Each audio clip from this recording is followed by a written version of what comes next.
우리 하나님 말씀 같이 보겠습니다. 오늘은 잠언 24장 13절에서 22절까지입니다. 13절에서 22절까지 우리 한 절씩 교독하겠습니다. 내 아들아 꿀을 먹으라 이것이 좋으니라. 송이꿀을 먹으라 이것이 내 입에서 다니라. 지혜가 내 영혼에게 이와 같은 줄을 알라. 이것을 얻으면 정령이 내 장래가 있겠고 내 소망이 끊어지지 아니하리라. 악한 자여 의인의 집을 엿보지 말며 그 시인은 처소를 헐지 말지니라. 대저 의인은 7번 넘어질지라도 다시 일어나려니와 악인은 재앙으로 인하여 엎드러지느니라. 내 원수가 넘어질 때에 즐거워하지 말며 그가 엎드러질 때에 마음에 기뻐하지 말라. 여호와께서 이것을 보시고 기뻐 아니하사 그 진노를 그에게서 옮기실까 두려우니라. 너는 행악자의 득이함을 인하여 분을 품지 말고 악인의 형통함을 부려워하지 말라. 대저 행악자는 장래가 없겠고 악인의 등불은 꺼지리라. 내 아들아 여호와와 왕을 경외하고 반역자로 더불어 사귀지 말라. 대저 그들의 재앙은 속히 임하리니 이 두 자의 멸망을 누가 알랴. 아멘. 아멘. 예, 오늘 여기 본문 말씀을 이렇게 보면 이렇게 말씀을 합니다. 한번 보세요. 13절에 내 아들아 꿀을 먹으라 이것이 좋으니라.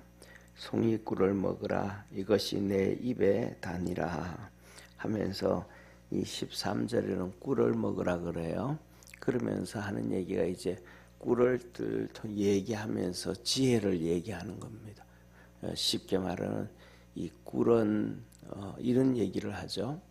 꿀에 대해서는 잘 아는 것이 없는데 꿀을 매일마다 아침마다 이렇게 공복에 한 스푼씩 이렇게 먹으면 건강해진다 그래요. 체력도 많이 좋아진다 그래요. 그리고 단 거 타면 꿀보다가 더 나은 게 없죠, 그죠? 그거는 천년이잖아, 자연이잖아요.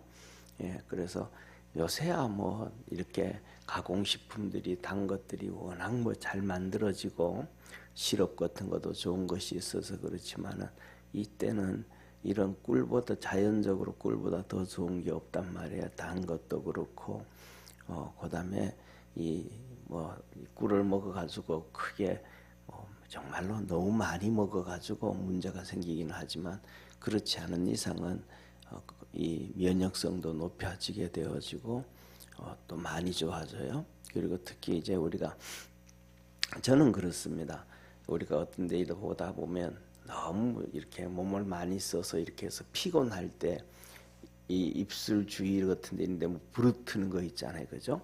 그다음에 또 이렇게 상처가 나고 헌데가 앓고, 근데 거기에다가 이렇게 꿀을 발라주면 금방 치료가 되어져요. 재생이 빨리 되어져요. 그리고 그다음에 이렇게 그냥 연고만 이렇게 바르고 그냥 놔두면 딱지가 이렇게 꾸덕꾸덕 해가지고 나중에는 또 그것 때문에 또 뜯어내야 되고 이런 부분들이 아프고 이런 부분들이 있는데 거기에 꿀을 발라놓으면 빨리 치료가 되어지고 이렇게 꾸덕꾸덕한 게 거의 없어지고 부드럽게 그냥 잘 회복이 되어져요. 그래서 볼 때는 제가까지 볼 때는 이 꿀보다가 자연적으로 좋은 것들이 쉽지가 않고 많지가 않다. 오늘날 잘 나오는 그런 여러 가지 연고들 보다가도 쉽게 말하면 이렇게 입술 주위 같은 데 부르텄을 때 그럴 때는 실수로 이렇게 먹을 수도 있잖아요. 그런데 이 다른 약들을 먹을 때는 좀 이렇게 깨름직한 느낌이 있을 수 있는데 꿀은 그런 느낌이 하나도 없단 말이에요. 그래서 이 먹는 것 중에서 단 것 중에서 여러 가지 중에서 제일 좋은 것을 꿀이라고 항상 얘기합니다. 성경에서도 얘기해서. 그래서 이 다윗 같은 경우에는 그렇게 고백을 하죠. 하나님의 말씀을 송이꿀보다 더 달다 하면서 이 하나님의 말씀을 송이꿀보다 더 좋다라고 표현을 합니다. 그래서 이 꿀은 달게 해주기도 하고 그다음에 이렇게 우리가 지쳤을 때도 당분을 먹으면 금방 또 이렇게 회복이 되잖아요. 그런 것처럼 꿀은 그렇게 좋은 것이다. 그렇게 얘기를 하면서 꿀을 왜 그렇게 얘기하냐면 우리의 삶에 지혜가 바로 그 꿀과 같다라고 오늘 말씀하시는 거예요. 자, 그러면서 한번 보세요. 13절에는 그렇게 꿀을 먹어라 하면서 꿀을 얘기해 주고는 14절에 보세요. 지혜가 내 영혼에게 이 같은 줄을 알라. 지혜가 너의 영혼에 이와 같다. 뭐와 같다는 거예요? 꿀과 같다. 꿀은 육신을 건강하게 하고 면역 기능을 높여주고 그다음에 건강하게 하고 상처나고 이런 데도 발라주면 금방 잘 회복되어지는 것처럼 지혜라는 것은 영혼에 있어서 이 꿀과 같다. 이것을 얻으면 정령이 내 장래가 있겠고 지혜란 말이에요. 지혜를 진짜 얻게 되면 너 장래가 있겠고 내 소망이 끊어지지 아니하리라. 소망을 얻으면 지혜를 얻으면 소망이 끊어지지 아니한다. 그러면서 15절부터 말씀합니다. 악한 자여 의인의 집을 엿보지 말며 그 쉬는 초소를 헐지 말지니라. 이 15절에 악한 자 보고 의인의 집을 엿보지 말고 의인이 쉬는 초소를 헐지 말라. 이 악한 자가 왜 악한 자가 되겠어요? 지혜가 없으니까 악한 자가 되겠죠. 그리고 16절 대저 의인은 7번 넘어질지라도 다시 일어나거니와 악인은 재앙으로 인하여 엎드러지느니라. 그래서 결국은 지혜를 가진 사람은 의인의 길을 걸어가게 되어지고 그리고 지혜를 가진 사람은 7번 넘어져도 또 일어나고 또 일어난다. 17절 내 원수가 넘어질 때에 즐거워하지 말며 그가 엎드러질 때에 마음에 기뻐하지 말라. 악인들이 쓰러지는 것, 원수가 넘어지는 것, 원수가 망하는 것 그런 걸 바라보면서도 기뻐하지 말아라. 왜냐하면 다 보여지게 되잖아요, 그죠? 그러면 원수가 그럴 때 보면 대놓고 그냥 이렇게 기뻐하고 즐거워하고 되면 또 그 가운데 원한을 사게 되죠. 그렇기 때문에 나중에 또 어려움을 빠질 수가 있다. 그러니까 그런 것들을 다 보이게 대놓고 기뻐하거나 즐거워하지 말아라. 10절 보세요. 여호와께서 이것을 보시고 기뻐 아니하사 그 진노를 그에게서 옮기실까 두려우니라. 하나님이 보시고 악인이 망하고 심판당하는 걸 보고 너무 기뻐하고 즐거워해서 할 때 하나님이 그것을 보시고 그 악인의 재앙을 너에게 옮길지도 모르겠다. 그래서 우리가 뭐냐 하면 이렇게 그 긍휼히 여기는 마음, 그 다음에 또 다른 말로 하면 측은지심이라는 마음이 있잖아요. 어려움 당할 때 불쌍히 여기는 마음. 그런 것처럼 이 악인이 망하는 것을 보면서 불쌍히 여기는 마음도 좀 가져라 라고 하나님이 우리에게 얘기하는 겁니다. 그러면서 이렇게 얘기합니다. 한번 보시기를 바랍니다. 19절 한번 같이 읽습니다. 시작. 너는 행악자의 득이함을 인하여 분을 품지 말고 악인의 형통을 부러워하지 말라. 행악자의 득이함을 잘 되어지는 것, 무슨 유익을 얻는 것을 인하여 분을 품지 말고 악한 자가 어떻게 저렇게 잘 될 수 있을까? 악한 자가 어떻게 저렇게 돈을 벌 수 있을까? 악한 자가 어떻게 저렇게 흥할 수 있을까? 그렇게 막 그냥 화를 내지 말아라. 그냥 하나님 앞에 맡겨놔라. 우리가 그리스도 안에서 이렇게 분을 품지 아니하는 믿음의 성도가 되기를 바랍니다. 신약에서는 이 분에 대해서 이렇게 말씀을 하셔요. 너가 분을 내어도 해가 지기 전에 분을 품고 화를 풀고 그것으로 인하여 마귀가 틈을 타지 못하게 해라. 어둠을 얘기할 때 항상 마귀를 얘기해요. 그러니까 저녁이 되면 어둠이 있잖아요. 그러니까 분을 품어도 화가 나도 해가 지기 전에 정리를 하고 사마귀로 틈을 타지 못하게 해라. 하나님이 우리에게 그런 말씀을 하셔도 우리가 살아가면서 그러지 않는 경우가 많죠, 그죠? 정말로 많아요. 뭐 요새는 모르겠습니다. 학교 다닐 때 어떤지는 모르지만은 우리가 어릴 때 이제 학교 다닐 때 보면 초등학생들끼리 뭐 톡닥톡닥 대고 싸우잖아요.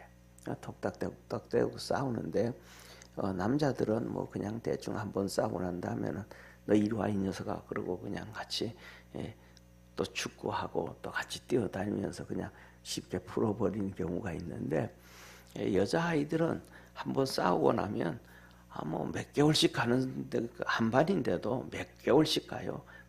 보지도 안 하고 막 그냥 그런 경우도 있어요. 예. 그러니까 그 성경에서는 싸워도 해가 지도록 품균을 품지 말고 빨리 해결하고 그것으로 인해서 사단 마귀가 틈타지 못하게 해라. 그래서 사람들마다 달라요. 어떤 사람은 싸우고 난 다음에는 빨리 또 풀어야 되는 사람이 있고 또 어떤 사람은 싸우고 난 다음에 또 그 분이 그냥 천천히 가라앉을 때까지 뭐 일주일이든 이주일이든 뭐 한 달이든 석 달이든 그렇게 또 끌고 가가지고 그냥 또 시간이 지나야 풀리는 사람이 있어요. 그것은 뭐냐면 그 사람의 특징이죠, 그죠? 특징인데 중요한 것은 그거예요. 자기가 그렇다고 해서 그것을 쫓아갈 것인가? 하나님의 말씀이 이러니까 자기를 죽이고 말씀을 쫓아갈 것인가? 그러니까 말씀을 따를 것인가? 자기 육신을 따를 것인가? 거기에서 뭐냐 하면 진짜 신앙인과 진짜 신앙인이 아닌 것과 구별이 되어지지 않을까?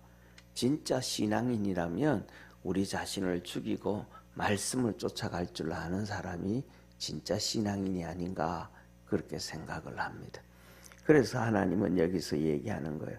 그 행악자들을 인하여 뭐 부끄러워하지도 부러워하지도 그러지도 말고 그냥 믿음 안에서 살아가고 하나님의 말씀을 쫓아가라 그렇게 말씀을 하셔요. 자 보세요. 그러면서 20절에 대저 행악자는 장래가 없겠고 악을 행하는 자는 악을 행하는 자는 결국은 미래가 없다. 아무리 돈을 잘 벌고 아무리 출세를 하고 아무리 잘 나간다 그래도 장래가 없다. 악인의 등불은 꺼지리라. 결국은 다 망하고 꺼지게 되어진다 라고 얘기합니다. 그리고 21절 보세요. 내 아들아 여호와와 왕을 경외하고 반역자로 더불어 사귀지 말라. 하나님과 왕을 뭐하고 경외하고 그냥 우리는 이렇게 보니까 그냥 이렇게 또 그냥 보는 거예요. 그러니까 요새로 이 말씀을 보면 누구든지 대통령은 누구든지 총리는 뭐 내각제는 총리잖아요, 그죠? 그다음에 대통령제는 대통령이란 말이에요. 그러면 그 사람들은 무조건 그래라 인정해주고 존중해주고 뭐 그래 그런 의미가 아니란 말이에요. 세상에는 뭐냐면 하나님이 하시는 일은 처음부터 끝까지 공정한 것이라는 걸 믿으시기를 바랍니다. 처음에도 공정해야 되고 과정에도 공정해야 되고 결과도 공정해야 된단 말이에요. 그렇게 되어진 것이 정상적이지 비정상적으로 그래가 뭐 요새는 전 세계적으로 요새 시끄러워요. 언제 우리나라가 예를 들면 우리나라가 제일 먼저 시작했어요. 김대중 대통령 때부터 전자투표 개수부터 시작이 돼. 그 김대중 대통령 때부터 시작했는데 우리나라가 전 세계에서 제일 먼저 시작한 거예요. 전자투표가. 그렇게 시작을 했는데 우리나라가 하는 걸 보면서 외국에서도 하나씩 다 가져갔어요. 그런데 이제 그렇게 하면서 2000년 98년인가 뭐 한 그때에 우리나라 개표기를 필리핀에서 한 1200대 정도 사갔어요. 필리핀은 그러니까 지금부터 벌써 30년 전이죠, 그죠? 예, 그때 그렇게 뭐 한 20년 전이 되는가, 그 20몇 년 전이 되는데 그때 필리핀에서 1,200~300대를 사갔는데 우리나라에서 필리핀 대법원에서 이거 사용하지 마라. 개수를 하는데도 오류가 너무 많이 난다. 그러니까 오류가 너무 많이 나니까 그거 사용하지 마라. 해가지고 필리핀에서 1,200~300대를 사가지고 갔다가 그걸 사용을 못했어요. 예. 그런데 우리나라에서는 그런 얘기 20~30년 전에 얘기가 없었잖아요, 그죠? 그런데 필리핀에서는 그랬단 말이에요. 그러면서 이것들이 이러한 우리나라의 이 시스템이 이라크라든지 그다음에 또 이 아프리카라든지 이 많은 나라에 퍼지기 시작했어요. 그게 뭐냐? A웹 때문에 그런 거거든요. A웹이 뭐냐 하면 쉽게 말하면 세계 선거 기구예요. 그 우리나라가 만든 거예요. 세계 선거 기구라 그러면 뭐 유엔에서 만든다 이런 생각하잖아요. 그게 아니고 우리나라에서 만든 거예요. 우리나라에서 만들어 가지고 외국에 그렇게 전자투표기 같은 거 주고 하는데 이 A웹이라는 세계 선거 기구라 이런 것들이 뭐냐면 본사가 어디 있냐면 송도에 있어요. 우리나라가 만든 거니까. 그러니까 언론에서는 A웹 하면서 세계 선거 기구 하면 우리나라 게 아닌 줄 알아. 단어가 그렇잖아요. 그러니까 유엔에서 만들었다 뭐 이렇게 됐다라고 느낌이 드는 거예요. 그렇게 그냥 인식이 되어버려요. 그게 아니거든요. 그래서 하나님은 하는 말씀이 뭐냐면 그런 식으로 돼가지고 가짜들이 총리가 된다든지 가짜들이 대통령이 된다든지 가짜들이 뭐가 된다, 이거는 안 된다. 그거는 하나님의 방법이 아니고 그거는 마귀의 방법이다. 속이는 거는 마귀잖아요. 마귀의 방법이다. 그래서 뭐냐면 여기서 보면 하나님과 왕을 여보세요. 뭐냐면 21절에 여호와 하나님과 왕을 뭐하고 경외하고 하면 그 왕이 그 가짜로 돼가지고 그래가지고 가짜 투표 아프리카에도 가짜 투표 엄청나게 나왔잖아요, 그죠? 그런 가짜 투표가 되어 있어서 총리가 되고 대통령이 된 것은 그걸 가짜로 되어진 사람하고 하나님을 같이 경외한다? 말이 돼야 안 돼요? 안 되잖아요. 왜냐하면 정상적으로 하나님에 의해서 대통령이 되어지고 총리가 되어지고 국회의원이 되어지고 뭐가 되어지고 이 정상적인 그 속에 거짓이 안 들어가 있을 때 하나님과 그 왕을 같이 경외하고 그랬단 말이에요. 그래서 이것은 보면 우리가 그냥 기록됐으니까 왕을 경외해라 그러니까 왕을 경외하는 게 아니고 그 앞에 단서가 붙어 있어요. 하나님과 왕이에요. 그러니까 하나님과 왕이니까 하나님은 거짓으로 하나님이 됐어요? 아니잖아요. 진실한 하나님, 공의의 하나님, 정의의 하나님. 그런 것처럼 그렇게 하나님에 의해서 되어진 왕들을 경외하고 존경해라. 그래서 이것은 뭐냐면 우리가 세상을 보고 성경을 보면서도 우리 관습대로 우리 습관대로 보지 말고 하나님이 하시는 말씀을 엄밀하게 볼 수 있는 우리 축복의 성도가 되기를 축원합니다. 그래서 말씀을 보면서 조금 깊이 조금 생각을 조금만 더 하면 이거 하나님이 이런 뜻으로 우리에게 말씀해 주셨구나 라고 알게 되어진단 말이에요. 자, 그리고 보세요. 뭐라 그러냐면 반역자로 더불어 사귀지 말라. 반역자로 인하여 사귀지 말라. 나쁜 사람들하고 손잡지 말라는 거예요. 악인들하고 손잡지 말라. 못된 인간들하고 손잡지 말라. 그래서 이런 표현을 할 때가 많아요. 뭐냐면 세상 살면서 선한 사람들이 많잖아요. 선한 사람하고 같이 살라 그래도 같이 친구를 선한 사람들을 친구로 만들고 선한 사람과 함께 즐거워하고 그렇게 하기도 이 세상은 부족한 시대. 그런데 악인들하고 손잡을 필요는 더더욱 없다. 그래서 우리 믿음의 성도들이 항상 하나님 앞에서 기도할 때도 우리 주위에, 우리 주변에 이 악인들이 들끓는 것이 아니고 선한 사람들이 우리 주변에 있어지도록 기도할 수 있는 성도 되기를 바랍니다. 악인들이 처음부터 악하다 그러면 경계를 할 텐데 우리 주위에 이렇게 사람들이 나는 악하다 그러면서 다녀오는 사람은 없잖아요.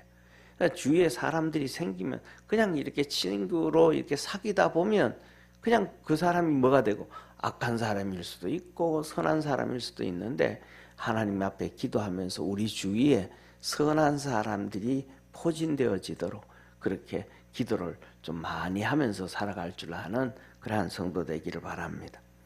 마지막으로는 이렇게 말씀하셔요. 22절에 대적 그들의 재앙은 속히 임하리니 악인들이 속히 심판을 당한다. 그런데 보세요. 그들이 심판을 당하는데 나도 모르게 그들과 함께 같이 어울리고 살았어. 악인들과 함께 어울리고 살았단 말이야. 그런데 그 악인들이 심판을 받을 때 되어지면 그렇게 되어지면 사람들은 저 사람이 분명히 악인인데 그리고 나도 같이 그들과 함께 어울렸는데 그런데 나는 악인이 아니었단 말이에요. 그런데 그들이 심판을 당해. 그럼 다른 사람들은 어떻게 볼까요? 아니 쟤도 저 사람들하고 같이 어울리고 돌아다녔는데 이런 인식을 받을 수가 있잖아요. 그러니까 악인들하고는 아예 어울리지 말아라. 그래서 22절에 그럽니다. 재앙이 그들에게 속히 임하리니 이 두 자의 멸망을 누가 알랴. 다 망하게 악인 악행을 행하는 자 그 다음에 악인들은 금방 심판을 당하고 그들은 결국은 뭐냐 하면 반역자의 삶을 살아가게 되는데 그들과 함께 어울리지 말아라 라고 얘기합니다. 그래서 오늘 말씀은 우리 삶 속에 지혜가 진짜 중요한데 그 지혜는 육신 위의 꿀처럼 꿀을 먹을 때 육신이 달게 되어지고 그 다음에 건강해지게 되어지고 그 단맛은 어디에서 얻을 수 없는 것처럼 우리의 영혼에 보이지 아니하는 영혼의 이 꿀은 지혜와 같다. 지혜가 들어오면 악인을 멀리하게 되어지고 반역자를 멀리하게 되어지고 하나님을 경외하게 되어지고 정상적인 하나님 앞에서 인정을 받게 되어진 왕들을 경외하게 되어지고 하나님이 주시는 삶을 축복을 받으며 살게 되어진다. 그래서 육신의 꿀처럼 지혜를 꼭 얻고 살라라고 얘기합니다. 그래서 우리 주님은 우리가 지혜를 마음대로 얻을 수 있으면 얼마나 좋겠어요, 그죠? 지혜를 마음대로 지혜롭게 지혜를 습득할 수 있으면 좋잖아요. 그런데 그 지혜가 우리 마음대로 습득이 돼야 안 돼요? 이 습득이 지혜가 잘 안 된단 말이에요. 그래서 이 지혜를 습득하는 방법은 두 가지가 있습니다. 첫째로는 뭐냐 하면 야고보서에 보면 이렇게 말씀하셔요. 지혜가 부족하거든 후히 주시고 꾸짖지 아니하시는 하나님께 구해라. 하나님 앞에 열심히 기도하고 열심히 신앙생활을 해라. 그러면 하나님 앞에 부르짖고 기도하다가 지혜를 얻게 되어진다. 하나님이 아니면 우리에게 지혜 줄 자가 없다 이 말이에요. 그래서 한번 그렇게 지혜를 얻게 되어지고 그 다음에 두 번째로는 지혜를 얻게 되는 것은 말씀을 쫓아갈 때 지혜를 얻게 되어짐을 믿으시기를 바랍니다. 그래서 아까도 제가 이제 설명을 드려서 예를 들어줬어요. 어떤 사람은 어떤 사람은 이렇게 싸우고 난 다음에도 금방 또 풀어야 되는 사람이 있고 하루가 지나고 3일이 지나고 일주일이 지나고 한 달이 지나고 그냥 내버려둬야 자기 스스로 풀려가지고 돌아오는 사람이 있다. 그런데 중요한 것은 뭐냐면 하나님은 말씀하시기를 화를 내고 품어도 해가 지기 전에 풀고 하루를 넘기지 말라는 거죠. 또 사단 마귀가 틈타지 않도록 해라. 그렇게 말씀을 하시면 나는 그래서 이 한 달 정도 돼야 풀려진다고 생각을 하지만 풀려진다고 하는데 내 자신을 어떻게든 두들기고 어떻게든 바꿔가지고 말씀대로 쫓아가고 따라가게 되어진다면 그것뿐만 아니라 다른 것도 모든 부분이 그래요. 예, 우리 자신을 두들겨 가지고 그 말씀대로 바꿔가게 되어지면 하나님은 우리에게 지혜를 주시는 거예요. 왜? 그걸 보시고 하나님은 아 그래 너 진짜 믿음인이구나 신앙인이구나 너가 나를 사랑하는구나. 왜 요한복음에 주님 말씀하시잖아요. 너가 나를 사랑하면 내 계명을 지켜라. 계명을 지킨다라는 얘기는 말씀을 지킨다 이 말이거든요. 그러니까 하나님은 뭐라고 말하든 나는 내 고집대로 살 거야. 그거는 하나님이 기뻐하지 않는 거죠. 그거는 성경에서 표현하는 게 뭐냐 완악하다. 그냥 고집통이다. 죄를 짓고도 죄 짓는 줄은 모른다. 하나님은 그렇게 말씀하시는 거예요. 그게 완악이란 거예요. 절대로 하나님은 아무리 얘기해도 안 바뀌어. 목사가 아무리 얘기해도 안 바뀌고 부흥 강사가 와가지고 부흥회하면서도 아무리 얘기해도 안 바뀌고 자기 그대로 쫓아가는 그건 완악이란 말이에요. 거기에서는 하나님이 그를 기뻐하지 아니하고 하나님이 그에게 기뻐하지 아니함으로 지혜를 안 주시는 거예요. 그런데 우리는 죄인이다라고 인정을 하고 하나님 말씀 가운데서 우리 자신을 자꾸 두들겨 가지고 말씀을 쫓아가면 하나님이 우리를 기뻐하신다는, 하나님 우리를 이쁘게 보신다. 그런 사람에게 하나님은 이 말씀을 통해서 자연스럽게 지혜를 얻게 하시는 하나님이심을 믿으시길 바랍니다. 그래서 우리 성도들 삶 속에 하나님을 또 경외하면서 지혜로운 삶을 살아갈 줄 아는 믿음의 성도 되기를 축원합니다. 기도하겠습니다. 전능하신 하나님 아버지, 늘 우리와 함께하여 주시고 구원하여 주시고 잠언 1장부터 시작해서 전체가 흐르는 말씀이 지혜를 얻어라, 명철함을 얻어라. 주님은 우리에게 그렇게 말씀합니다. 오늘도 그 지혜는 굴 같다, 송이꿀 같다 라고 말씀하십니다.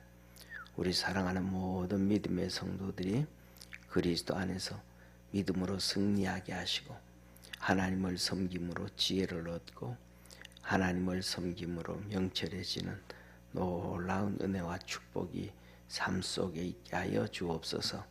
하늘문을 여시사 우리 모든 믿음의 성도들에게 성령으로 늘 충만하게 하시고 우리 주님을 본받아가면서 말씀을 쫓아가면서 우리의 심령이 주 안에서 아름답게 변화되어지는 지혜자가 되도록 은총 내려 주옵소서.